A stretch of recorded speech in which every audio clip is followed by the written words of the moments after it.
Alors, nous sommes le dimanche matin, le 8 août, je crois, la veille de ce fameux 9 août qui va mettre en application les mesures qui ont été votées et consolidées par le Conseil constitutionnel. Et j'écoute la messe sur France Culture, les réflexions aussi sur Notre-Dame, la radio Notre-Dame, et je suis frappé par une carence de la notion de Trinité, finalement. Moi, ma théologie est trinitaire. Or, quand j'écoute les commentaires et les observations, par exemple, on est dans le binaire. Il y a Jésus, et puis il y a le Dieu, le Père. Non, c'est faux ça. Entre les deux, entre Jésus et le Deus sive natura, qui est l'origine de toute vie, il y a une instance intermédiaire qu'on pourrait peut-être appeler le Saint-Esprit, peu importe, ce qui est important, c'est que ce soit dans le ternaire.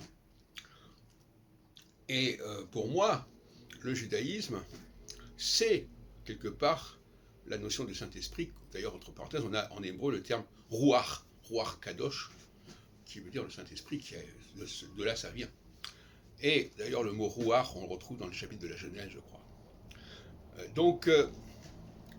Premier chapitre. Donc pour moi, la formule majeure du credo juif, c'est le premier verset de la Genèse, en fait. Bereshit bara Elohim et Hashamayim betaaretz. Parce que le Elohim, là, c'est le Saint-Esprit, c'est pas le Elohim originel.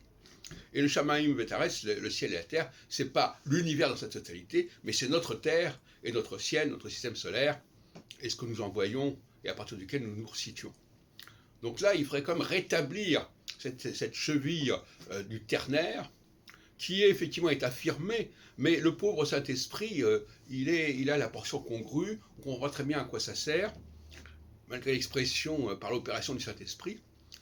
Et je voudrais aussi parler de l'esprit de la lettre et de la question de la traduction. Les Hébreux, les Juifs qui vont à la synagogue ne traduisent pas les textes qu'ils récitent, à différence de ce qui se passe dans le monde chrétien, aussi bien que catholique que protestant. Et quelque part, ça peut choquer qu'on ne traduise pas.